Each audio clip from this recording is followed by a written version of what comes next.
Once, while Christianity was young, and the disciples of the Master still walked the earth, there was a beautiful soul who dedicated his life to the search for the face of Christ.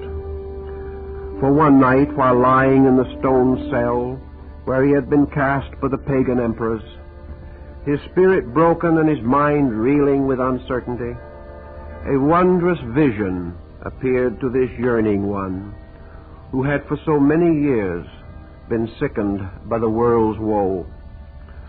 On the wall of his stone cell, a great light appeared, and in its center gleamed the face of Christ, surrounded by a golden halo of glory.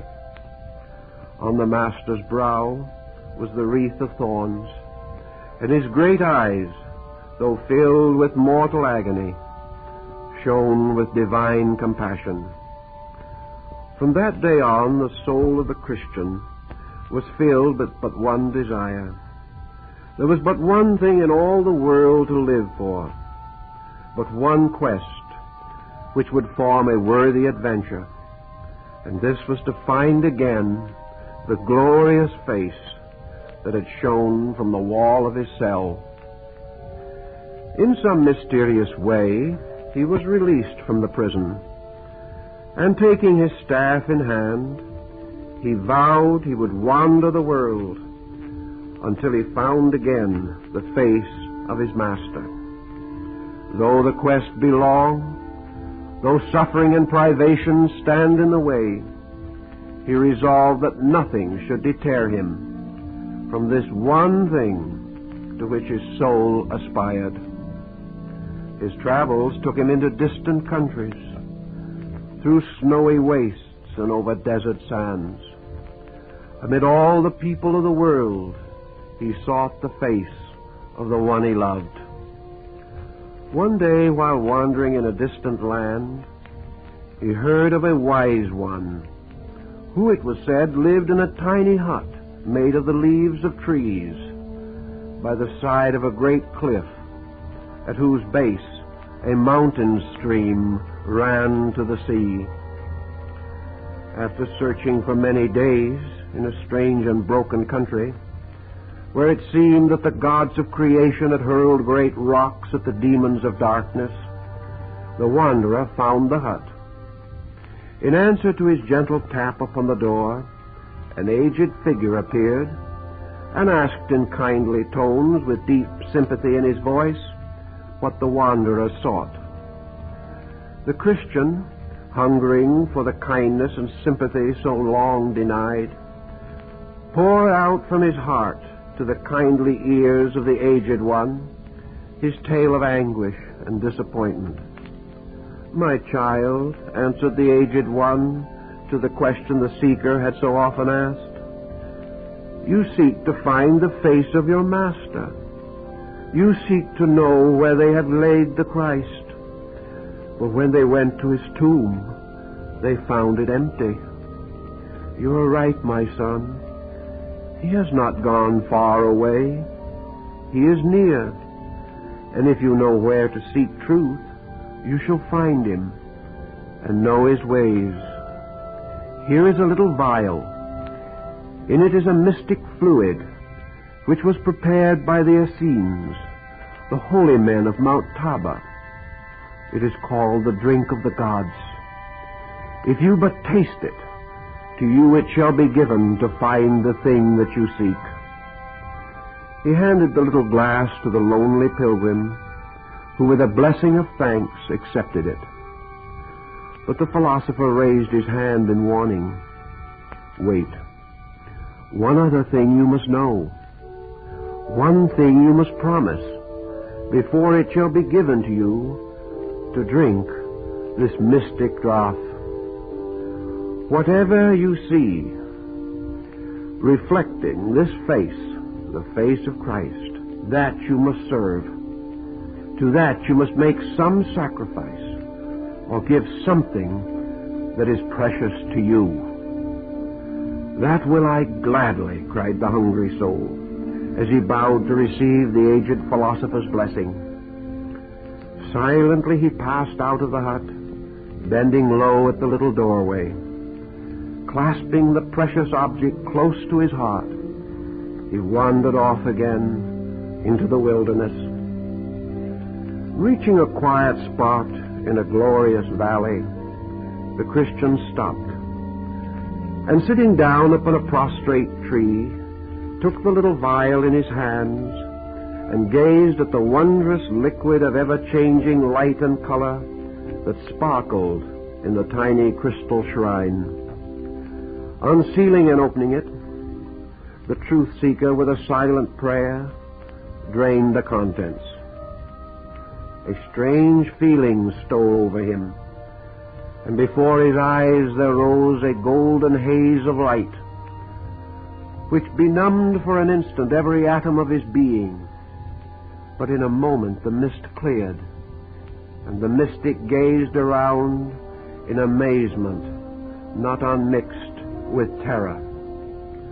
As far as he could see in every direction, the world was a gleaming mass of light that seemed to stream out from the center of every living thing, and toward him from all directions there gazed millions of faces, all alike, each one of them the head of his crucified Savior.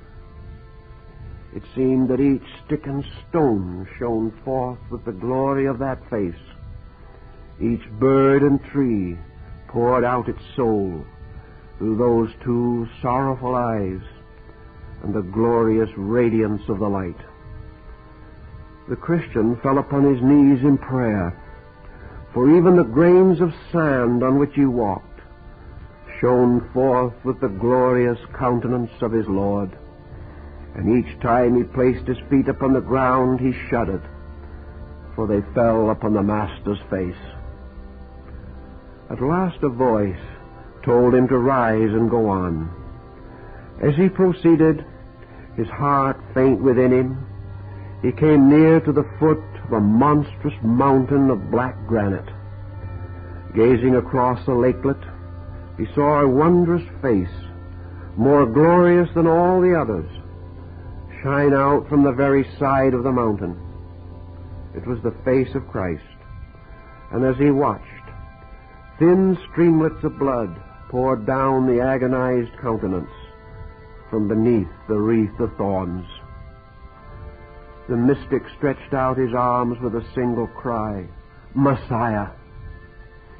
He looked down into the waters which lapped the rocks at his feet, and there, gleaming from his own soul, from his own being reflected in the water, was the face of the Master.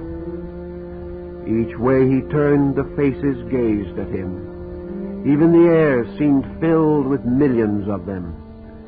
Even in the clouds themselves, this glorious visage, with its divine sadness, gazed steadily at him, imprinting its agony and sorrow in every fiber of his soul. At last he could endure it no longer. Those eyes burned into his very being. They seemed to reproach him, and yet were filled with sweetness and with love. With a great cry, he raised his arms before his face and plunged headlong into the waters at his feet. He seemed to be twisting and floating in the midst of an endless darkness. Slowly he ceased to move, and at last the gray lights of earth began to flicker around him. He awakened and found himself sitting on the little plateau where he had come to drink of the crystal liquid in the tiny vial. The realization of what he had sought filled his soul with a truer understanding of the mystical Christ, and while the faces no longer gazed out at him, wherever he went, he could feel their presence, and at last he realized where his Master had been laid. Quickly climbing among the rocks, he sought again the hut of the philosopher to tell him of the wondrous vision he had seen. But the little rustic dwelling of leaves and sticks was gone. No trace of it could he find among the mountains. The little vial had vanished also. All remembrance slowly faded away. All that remained was the face he had sought. The years rolled on, from town to town, from little village to mystic hermitage. The Christian prophet made his way, and to everyone he told the mystery of the Christ as he had seen it.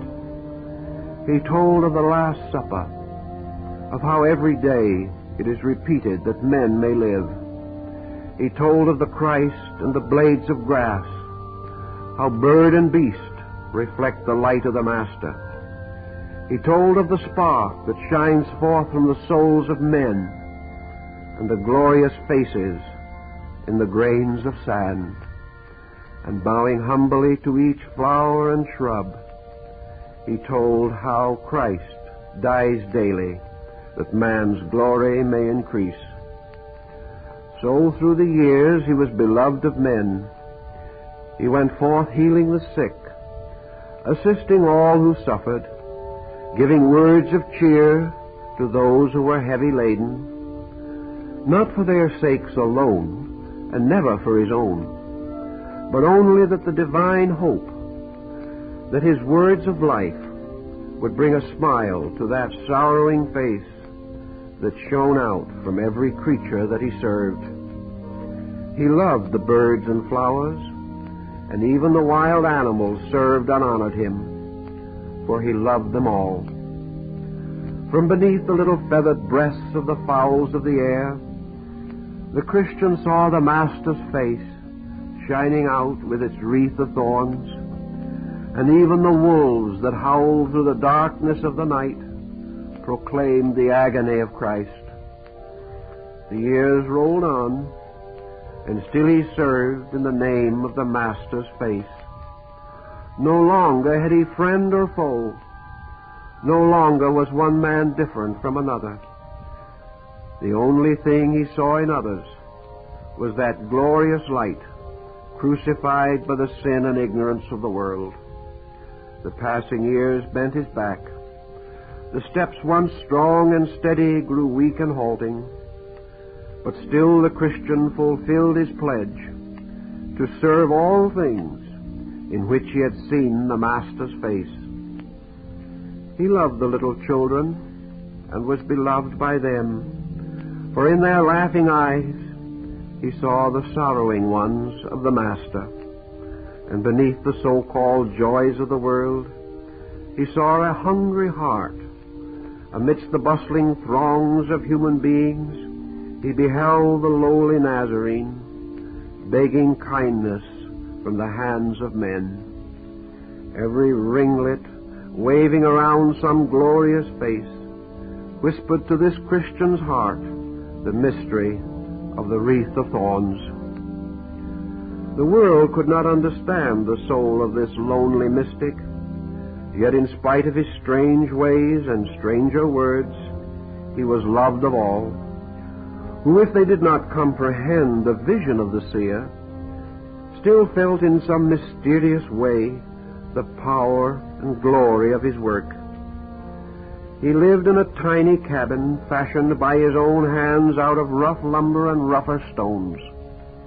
He blessed even the stones as he tenderly placed them, for from each the eyes of his loved one seemed to shine.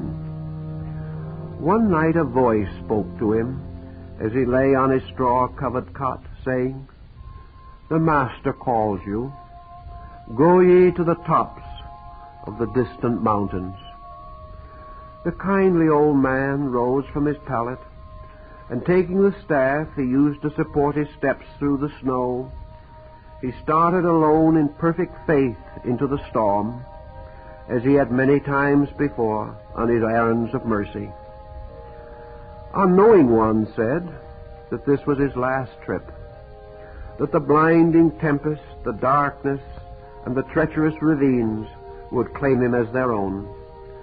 But the seer knew otherwise, for though the storm burst among the mountains, and rocks overburdened by the snow were hurled headlong from the heights, the stones refused to fall on one who loved them all so well, and the darkness of the night was lighted by little gleaming sparks, that he might know his way.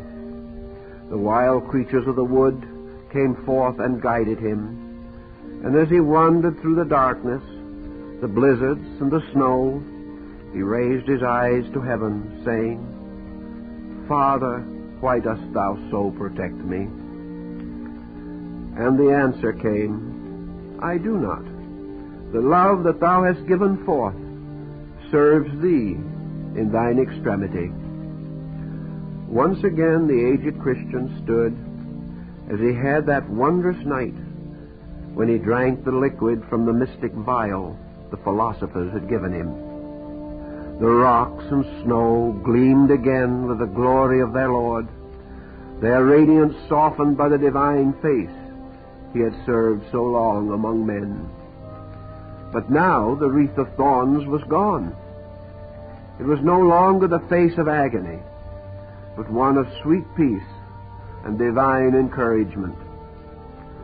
"O Master," cried the old man in ecstasy, "have I helped to bring to thy face this smile?" And as far as the light could go, the millions of faces nodded in reply. The old Christian sank upon his knees, crying, "O Father, I thank thee, for my life indeed has not been in vain. My labors have had their reward. No greater than this could any man desire, for I have seen my Messiah smile." Then the great blizzards, so long hanging over the mountains, burst upon the lonely traveler, beating upon him with swirling sheets of snow and rapping hail, which, striking the rocks, broke and scattered like pebbles about him. For a little way the solitary figure struggled against the elements, but at last sank by the wayside. As he gazed out in the falling snowflakes, he clasped his hands in prayer, for each glistening particle had turned into a shining face, and he was being buried, as it were, in a mantle made of the loving eyes of the Master he had served. Suddenly a great hush fell over the mountains, and out of the heart of the storm appeared a celestial, white-robed figure, whose hands stretched forth to bring peace to the world. Slowly the faces vanished from the wood and stone, and the light gathered around the single stranger who was coming through the night. But with a cry of divine joy, the aged Christian staggered to his feet, and half falling, half running, with hands outstretched, he rushed toward the approaching figure. At last the glory of his work was crowned, for the wondrous form walking toward him was that of the Christ he so long had served.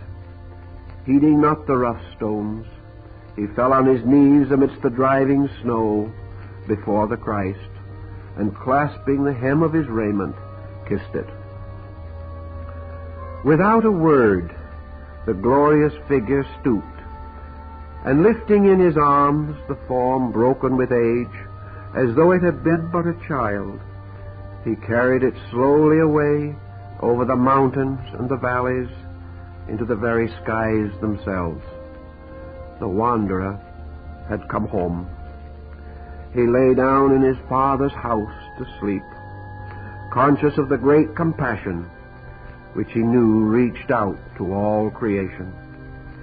As he closed his eyes, he saw that the Master he had loved so well was still regarding him with divine tenderness. The next day, when the storm had abated, the people of the village went out to search for the mystic they had loved, for they had followed his footsteps and knew that he lay somewhere in the wilderness of snow. They found his staff and the little package of herbs that he carried, but of him there was no sign. Sadly they shook their heads and pointed to the great ravines and steep precipices and rushing waters beneath, for they did not know that the old man was at last one with the face he had sought.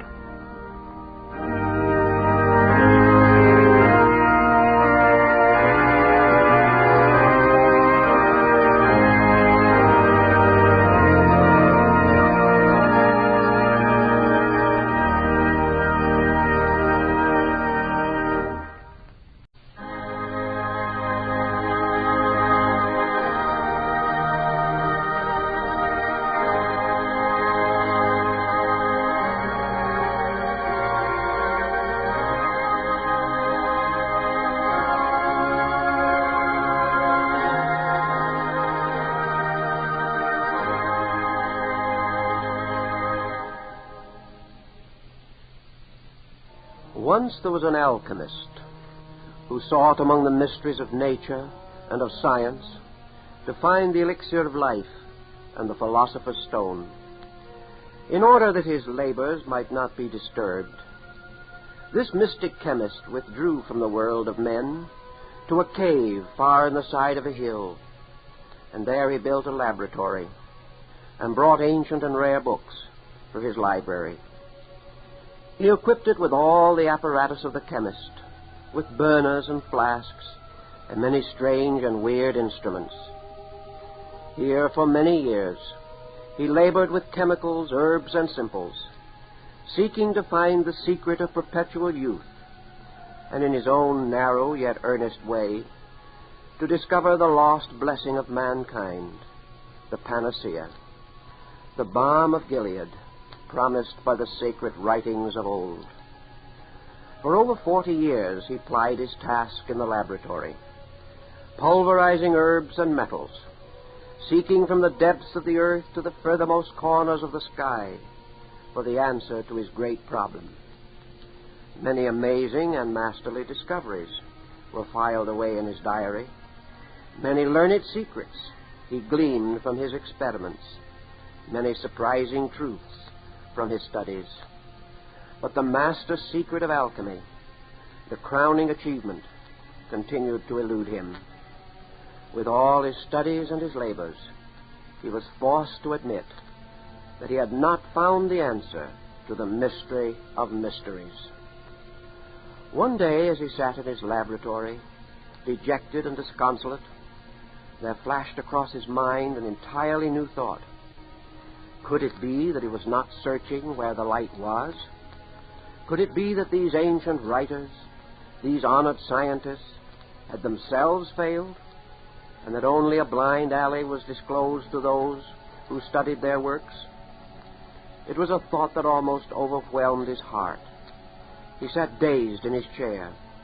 His head fell upon his arms, which rested on the table, and a heart long pent up gave way to sorrow.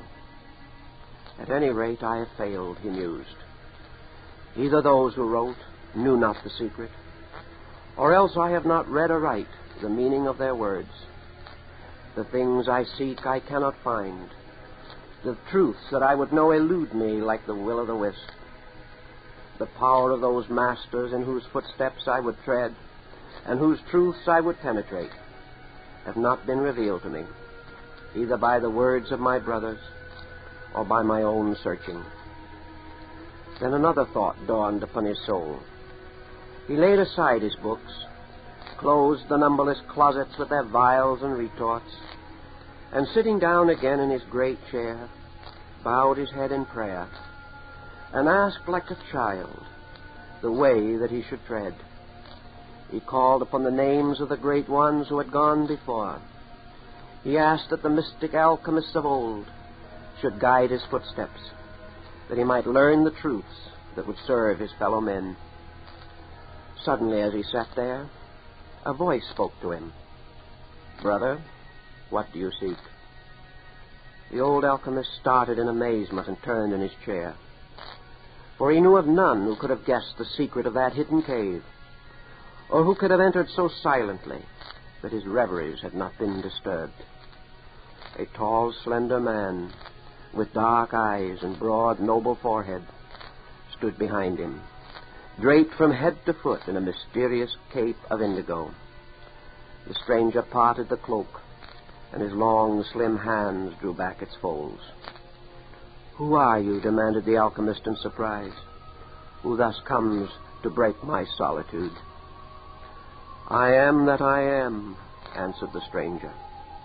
"Know you not that words mean nothing, that names are but terms for forms? But what I am and what I mean to you is all important. You may call me the brother of the Blue Cape. You do not know me, but I know you. For many years you have labored in this cave, seeking the true answer to the riddle of life and the solution of the mystery of being. Many times I have assisted you, but you could not know this, for until you called me, I could not come. You have sought in all the world of natural things, with book and chemical, with telescope, crucible, and retort. Though you have studied long, you have not learned the mysteries of the alchemist. You have sought to glean from the sages of old their sacred truths, but you have failed in all your attempts. For while you have learned many things, you know little more of the deeper secrets than when you started. There are those in this world, however, in whose souls the alchemist lives eternal, and who carry within the locket of their own hearts the secret of the lost panacea, in whose innermost being still flows the elixir of life, and who know the secret of the furnace in which the philosopher's stone is made. Lay aside your books and your alembics for a moment, and learn of the path that leads to the light. The old alchemist leaned back in his chair, his eyes fixed on the face of the intruder. The brother of the blue cape crossed, and sitting down beside him, spoke in soft, musical tones, which comforted the heart of the lonely seeker, and illumined him with the light he had looked for so long. "Know you, brother," said the mystic, "that all the secrets of alchemy are concealed within the folds of this cape of blue. It is not merely a stone that you seek, nor a liquid to fill your vials, but the true quest of the alchemist is for the indigo cape. In the universe about us, behold how the Father enfolds within the blue cape of heaven all his children. Behold how the masters gather under the folds of their garments and under the protection of their cloaks the hearts of men. Know you that alchemy is that process in man which shapes this cape, and only those who wear this mystic raiment may claim to know the formulae of alchemy. All the powers of the universe wear these wondrous cloaks of many colors, for indigo is made of all the tones. In life, these hues are called compassion, purity, and service. It is beneath the cape, which is called compassion, that the servants of the Father gather his wayward children. They labor in the Father's name, for the blue of the sky is but a vast cloak, which he winds lovingly about creation. It is this cloak which each must weave as a living vesture that brings with it completion the realization of truth. All the masters wear capes. Their very lives are cloaks, for their hearts are so great that they seek to enfold all living things within the glory of their love. These capes are the garments of protection. They are indeed the cloaks of wisdom, more precious than any earthly garment. But these capes are broad. They have many folds. Those who seek the truth must learn that the stone of the philosopher is always concealed somewhere within the blue cloak of initiation.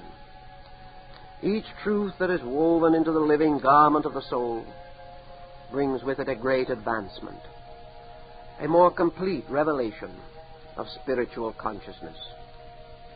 There are thousands laboring with mankind who are not of mankind, who, like the spirits of Venus and of Jupiter, are bound to the earth by the needs of its children. There are many active here who long for freedom to do greater things. Noble souls from worlds unknown are chained to earth by the ignorance of man. The eldest of the brothers are forced continually to perform the labors that man should do. The masters must come from their cosmic tasks to adjust the difficulties of the ignorant. They must gather the wayward souls under the protective folds of their vast mantles.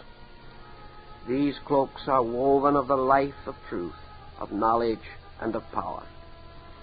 Each time a soul is found in the world of men, who will take upon itself the sorrows of the world, who labors that others may have more light, who learns the things worthwhile and becomes strong enough to carry the burdens of humanity. When such an one is found, the Master takes off his own mantle and places it upon the shoulders of his disciple. The Master is then free to advance to greater works, to don a more ample and more burdensome garment. In the days that are to come, the children of earth must bear the responsibilities beneath which now the gods are bowed. The powers of light are searching for those who will wear their garments, whose souls are great enough to be the capes of blue, wide-spreading enough to gather earth's weakest ones beneath their folds. The old alchemist's eyes were closed, and he heard the words as in a dream. But suddenly a great flood of light descended into his being. He saw the things so long hidden. The truth so long concealed streamed into his aspiring soul. "I have found it," he cried. "I have found the Philosopher's Stone. I see its light radiating from the depth of my own soul. I have found the elixir of life as it pours upon me from the rivers of living water. I feel the balm of Gilead as drop by drop it falls from my wounded heart. I see, I see." "You have seen well," answered the mystic, as he sat enfolded in his mantle. "For know that out of your own being flows the lost panacea for the world's woe. The kindly action, the soft touch, the smile in the moments of sorrow, these make up the elixir of life to your fellow men. The Philosopher's Stone shines in resplendent glory from the one who has lived the life and learned to know the doctrine, while the balm of Gilead is in truth the loving word in the moment of sorrow, the selfless compassion in the hour of need. Your quest is over, brother. You have found those things for which you sought. Your years of labor have their reward. Your diligence has not been in vain. Now what will you do with it? How will you use the precious secrets which have been disclosed to you?" The old alchemist rose to his feet, his eyes alight with a strange glow which revealed the glory of the light within. His tottering footsteps grew stronger, as though indeed he had found the fountain of eternal youth. His shaking hands grew steadier, while he straightened himself and pointed toward the villages outside the cave. "I'm going back again," he cried. "All these years I have hidden myself away in this cave under the hill. But now I see that my place is in the world. I'm going back to tell all the truths that you have unveiled to me. I will go out to live the Philosopher's Stone. Of the elixir of life and the balm of Gilead I will give to all mankind, rich and poor, young and old, and of whatever caste, whatever creed. They shall see the light that I have found. They shall also know how I found it. The gods have been gracious and have given me the treasure I sought, and now I dedicate these treasures to the service of men." The stranger of the blue cape smiled, and taking the old man by the shoulder, led him back to the chair, saying, "Sit down and rest. You have found the object of your quest, and your soul is filled with great compassion. You shall indeed serve your brother men to the glory of your God and the liberation of the masters." Slowly the old man's head sank upon his breast. His heart, beating fast with the glory of his great discovery, was quieted by the hand of the Master. The mystic stood over him, while the old alchemist slept as peacefully as a child. "Rest, brother," whispered the mystic, "for your quest has been long and the search intense. Rest, for before you are labors eternal. You are now coming to the day when for you rest shall be no more. Sleep, for the eyes now closed will be open for ages. Be happy now, for before you on distant Calvary rises the shadow of a cross. The mystic sank on his knees, and clasping his hands, raised his eyes to heaven, praying, Father, I thank thee that another has found the light, that a soul long wandering has taken the path which leads to liberation. I thank thee that I have been freed for a greater task. I thank thee, Father, that this soul has found this day the thing it sought. And, O God eternal, help me in my endless search for the keys to the mysteries. In the name of thy blessed Son. The Master rose, and taking off his mantle of indigo, laid it over the shoulders of the sleeping alchemist. Here, brother, is the garment that I have worn. But a short time ago I gathered you in its folds. Now I give it to you with all its joys, with all its sorrows. Under its folds gather you the souls of men, in the name of the Great One, whose blue cape envelops creation. The mystic then walked slowly from the cave, his face calm with peace and divine compassion. He raised his eyes once more to the light streaming from the heavens. Father, I am ready for thy greater works. From somewhere, two hands reached down, and a great cloak of blue fell upon the mystic's shoulders, far more voluminous, far more cumbersome than the other. He staggered under the weight of its massive folds, as the Christ staggered beneath the weight of his cross. But with a strength divine he rose, and spreading wide the folds which seemed to carry within them the whole creation, he cried out with a joyous voice to the world in pain, Come unto me, all ye who labor and are heavy laden, and I will give you rest. With this great cape, protecting and concealing thousands of living creatures, the mystic floated silently over the world, gathering under the folds of his garments the souls of men. The alchemist had taken the lesser task and freed the master for a greater.